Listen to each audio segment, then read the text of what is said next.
for some reason, they believe that by making it illegal to have sex with someone when you're HIV positive and not tell them would cause, let's say you had sex with 5 guys, and then you go and whoa here. Hey, I like broads. Just a weekend. Just a weekend. Okay, I can go with it. You know.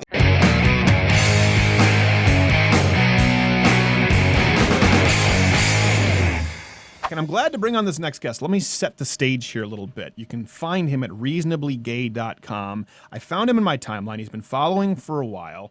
And I noticed this vitriolic hatred that was coming for this guy from the gay community specifically, because he was talking about HIV and AIDS in the gay community and non-disclosure laws and sort of the statistics. Anyways, not things that are politically correct to do. Turns out the gentleman coming on the show is gay. And, Chad, okay, come on. Now, you don't have the full age. Is it just the HIVs? Just the HIVs. I have a $4,000 a month medication that prevents the AIDS. Gosh. How do you, now is that covered by Obamacare? Oh, I don't pay for that. Oh, okay. So. I have health insurance, but no, the Ryan White program pays for the, most of it. Okay. So you were getting a lot of flack from the gay community on Twitter. I threw something else out. Jared, you can bring it up here. I threw out the CDC stats. Mm-hmm. And I got a lot of flack because at Cal Poly I made some AIDS jokes. Very funny jokes, the AIDS jokes that I made. And people were kind of mad at me, but then they turned on you. Why is the gay community so furious with someone like you when, I mean, it's no secret that you're gay in the HIV? Because for some reason, the gay community, LGBTers, they are focused more on this idea of stigma, like it's still 1992, and we think you can get AIDS from a handshake. They're obsessed with this idea on National or Worldwide AIDS Day. All they kept talking about was we must fight the stigma. I've been HIV positive for 8 years. I have never experienced anything negative by anyone. I sneeze and people, call 911 like they're worried about me, but no one's ever treated me badly except other gay people. Right. Well, exactly. Except other gay people. Now, forgive me. You could tell me if I'm too personal. Now, so 8 years, was it transmitted because of another homosexual gentleman? Yeah, and I've been open about it. Okay. I was sexually assaulted, and the individual was intentionally trying to infect me. Really? Yeah. Well, hold on. You just said it nonchalantly. Like, is that a common thing? Kind of like a tag your AIDS? Yes, it is. And there's a whole group of gay men. They're called bug chasers, and they intentionally seek out HIV positive people, the gay men, trying to get HIV. Can you substantiate this? Because this sounds a little outlandish for just my hetero cis privilege. No, it's totally an entire episode of Queer as Folk was about the bug chasers. They romanticize it. It's Well, I think bug chasers, I would think usually it's someone chasing the bug, like I'm thinking like Twister, where someone would be like, there's an AIDS tornado, let's go into it. But it's the opposite. It's the people with it trying to. Now, what do they get out of that? What do they get out of transmitting it? I don't understand it. I don't either. There are people that are, and that's actually the reason why the disclosure laws were created, is because there are people that want to harm other people once they become HIV positive. They intentionally go out and try to infect other people just because they're sociopaths. They just, there's no explanation. Well, let me ask you this. Disclosure laws seem pretty reasonable. Right. Why, and this is me being ignorant, why would anyone in their right mind, gay or straight, oppose disclosure laws for people having sex if they have AIDS or HIV? Well, the view of the Presidential Advisory Council on HIV/AIDS and the U.S. Department of Justice Civil Rights Division, as organized by Zach Ford, who's the LGBT editor for Think Progress. Is he a homo? Basically, oh yeah. Okay. Okay. We have some. He's my favorite. He mutes me. Okay. But yeah. So the view is that they call it criminalizing HIV. They believe that it de-incentivizes individuals from getting tested for HIV because they fear prosecution if they know their status is positive. As a result, the stigma against people with HIV increases, and fewer people seek care for HIV, which would increase the potential for transmitting the virus. For some reason, they believe that by making it illegal to have sex with someone when you're HIV positive and not tell them would cause, let's say you had sex with 5 guys, and then you go and whoa here. Hey, I like broads. Just a weekend. Just a weekend. Okay, I can go with it. You know, it's a slow weekend. Okay. So, ask Nero. You know, it's a slow weekend. Ask not gay Jared, allegedly. Go ahead. And then you go and you get tested like we're all supposed to do. Right. Twice weekly. And you get tested, you find out you're positive. Now you're afraid that if you tell your partners, hey, I'm positive, you should get tested, they'll call the police and you'll go to jail. That's the idea that they're going around. Obviously, that's not how it works. Well, I do think if you are positive and you have sex knowing you're positive and don't disclose it, I think you should go to jail. I agree with you. So why is that seen as unreasonable? Because it falls back to stigma. It's this idea of criminalizing HIV. It's the idea that it's borderline attempted murder. If you have it and you have sex with someone and you don't tell them, I mean, it could be manslaughter because maybe they're not as responsible with their testing. I feels like I'm missing something. So this is why gay people were so mad at you, just because, I mean, you're gay, you do the gay I mean, okay, let me give you a hypothetical. We'll bring you back after the break. But, okay, it's a night. It's a good night. You're at the bar. It's ladies' night or whatever. You guys drink your gay drinks, and you're having a good time. Your Cosmos. Apple teenies are fantastic. Apple teenies or daiquiris. It's fine. Listen, we can hang out. And something happens, and you take it back to the apartment. All you want is for someone to have to say, by the way, I have the hives. And the gay LGBT community is mad at you for that position? Yes, they think that's discrimination. It's unfair. It's stigmatizing HIV. And they believe that because HIV medications bring you to an undetectable state where it's considered impossible to spread it. Is it impossible? It's almost impossible from their perspective. I don't risk it.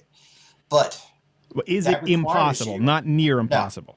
No. They refer to it as almost impossible. Okay. Nearly impossible. Very unlikely, that sort of thing. Because they can't detect how many viruses you have in your body.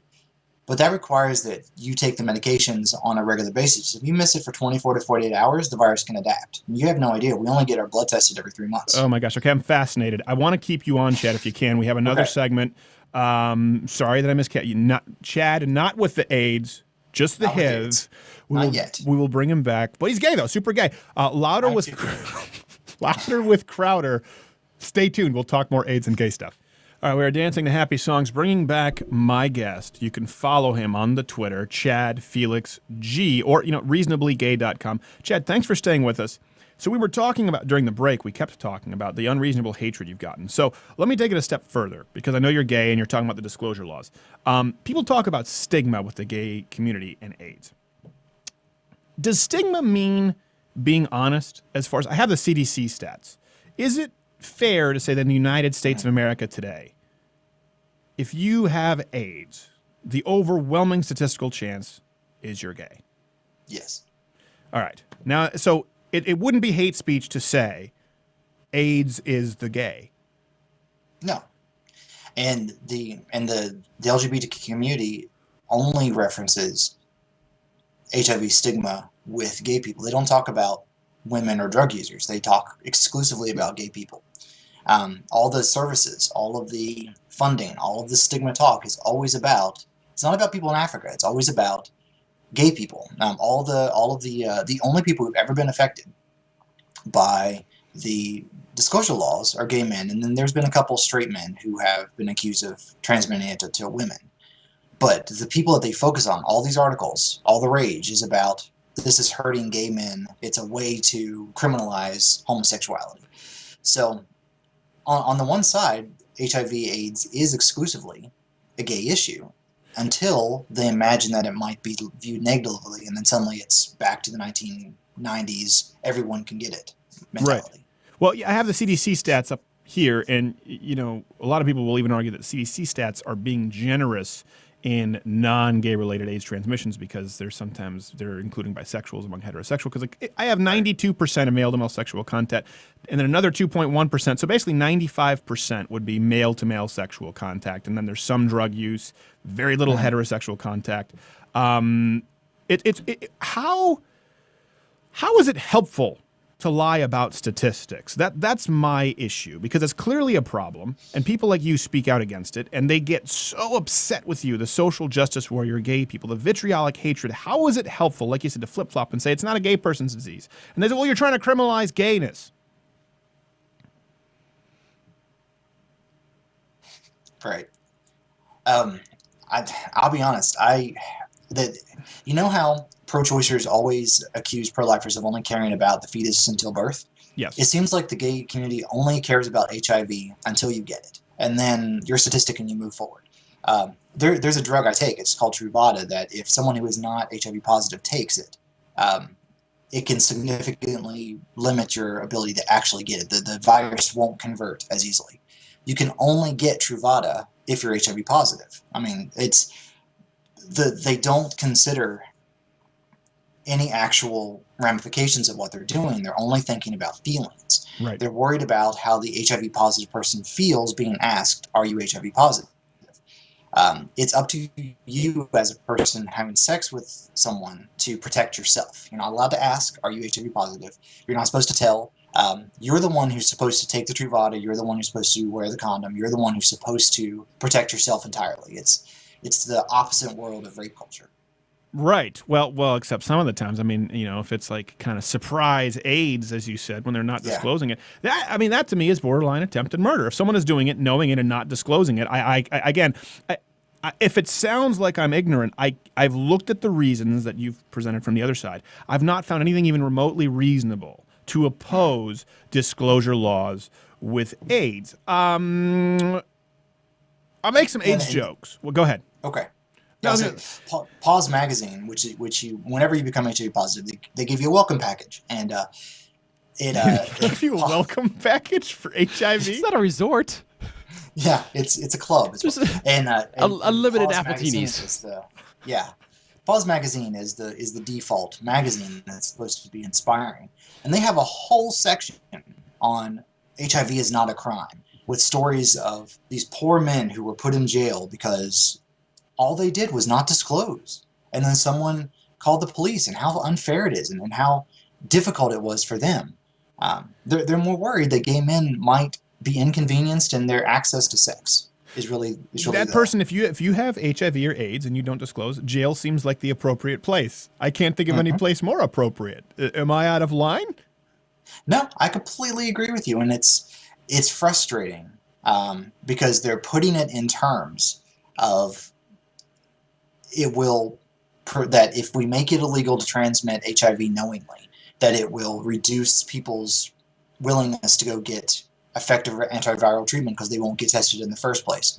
They're trying to make it sound as though disclosure laws increase HIV rates. Well, it sounds to me like they're trying to accommodate the worst in the gay community, because if you're the kind of person who wants to not have to disclose so you won't get tested because you don't really know, you're just a horrible person, and you probably should be locked up. Let's pull the Benghazi guy who made the movie, trump up some charges and put them in jail regardless if they don't want to acknowledge that they have AIDS. Let me ask you this, though, because I know people will say this watching this video. I can see the comment section or people listening terrestrially.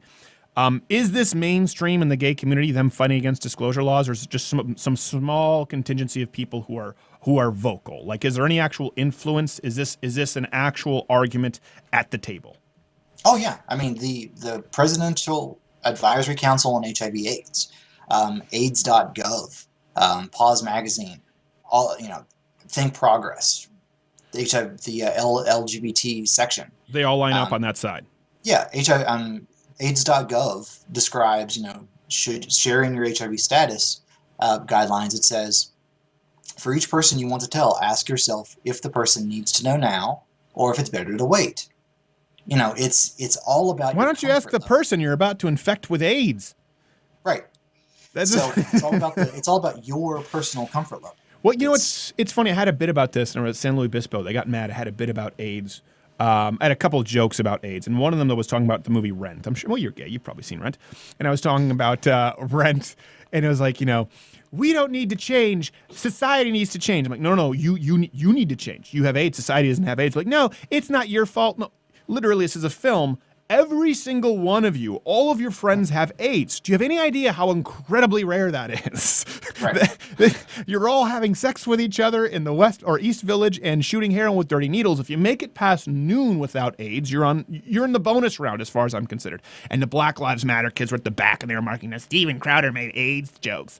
I do find it funny that that's put there as this beautiful story, whereas I feel like anyone who's reasonable watching going like, all of you have AIDS. This is your fault.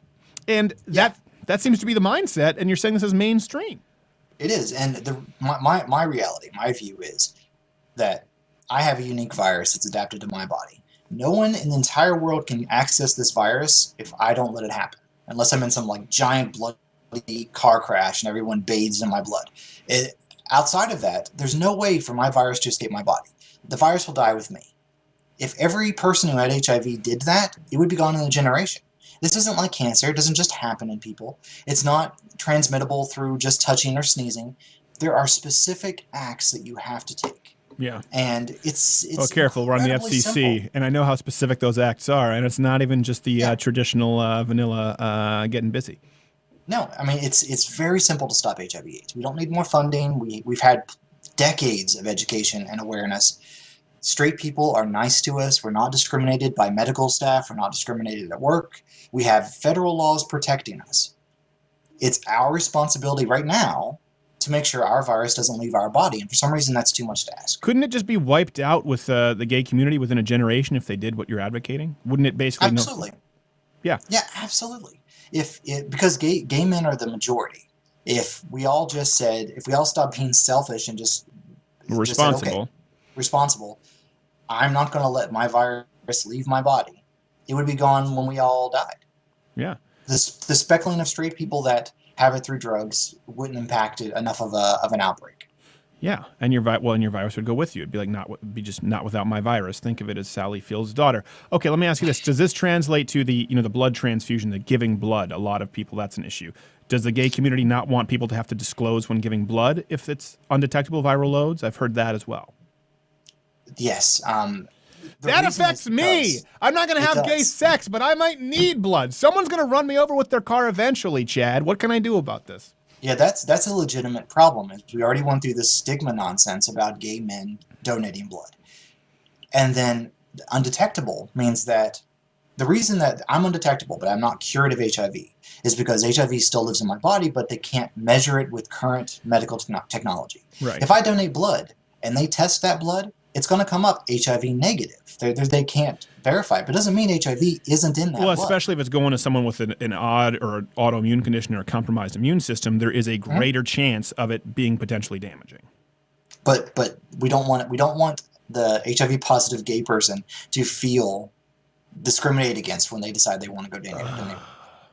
Well, I'll tell you what, Chad, you've been the lifeblood of this conversation, but I don't want your blood in my morphine drip. If that's what happens. So let's leave with this. In your perfect world, in gay Chad perfect world, how would this be handled? How would not only legislatively, but how should gay people come out and approach this issue? Legislatively, we should have very strict laws about transmission. That this is neglect. It's the same as exposing someone to dangerous chemicals. You have to be in control of it. And socially, we don't need to shame people for getting HIV, but we do need to shame people for letting it spread. We do need to focus on this idea that you are responsible for making sure your HIV doesn't spread. And they're unwilling to do that right now. But in my perfect world, that's what we would be doing. We would be internally looking at the gay community and saying, gay men, look at our lifestyles. Look at what you're doing. You can still have fun. You can still go to bathhouses and do drugs and all that if you want to. But make this a top priority in your life that you're not going to let other people get exposed. I think it's perfectly reasonable to me. I don't know why that's offensive. Well, I know it's offensive to people if you don't disclose that the cows were treated with hormones on milk. For some reason, when it comes to the topic of HIV, however, we want to turn a blind eye. All right. Well, listen, seems to me that BPA and plastic isn't quite as upsetting as AIDS in my bathhouse, but this is just me. People can tweet me at @SCrowder. People can find you at reasonablegay.com, right, Chad? That's right. Reasonably gay. Thank you so much. You know, want me to bring you back and be reasonable again. And final question. Is it like mandatory as a gay man, that mustache? Did you just have to do it? Yes. Okay. I can't. I'm a ginger, so I can't grow right here. So Yeah. I can't do that awesome handlebar thing. So Okay. this is as much manly as I get. It's like the homo pass of a hood pass. Yeah. You need to have the mustache. All right. And it's funny because it's darker right here. So if the light's bad, I have the Hitler mustache. Well, that's problematic. High exposure cameras are not my friend. Well, you know what? Listen, you look good here. You got that flowing red hair. Seems like the hives have been good to you. Chad, we must let you go. Thank you so much for being on Louder with Crowder. That was Chad Felix Greene, reasonablegay.com. See, that's the kind of thing that you don't find on other shows. That is very compelling. It's good to know too, because you could eat blood. You could be run over. I've seen you kind of itch on the steering wheel. Well, I can only imagine if you get run over, it'll be by somebody named either Farouk or maybe Janet. Janet's a total witch with a capital B. Louder with Crowder. We'll wrap this up with a nice bow. After this, don't get AIDS. Hey, if you like this video, subscribe by clicking oh my God, you're hideous. I mean, really, you are just an awful looking human being. Believe me, I know I'm no prize either, okay? But if I'm like a 5 out of 10, you are scraping by it too. You know what? You could subscribe. It might partially redeem you. You know what? Here, subscribe. Click my face, the button above. You can watch one of these videos. But if you subscribe, I will personally upload some beauty tips just for you. But don't turn your face like that. Oh.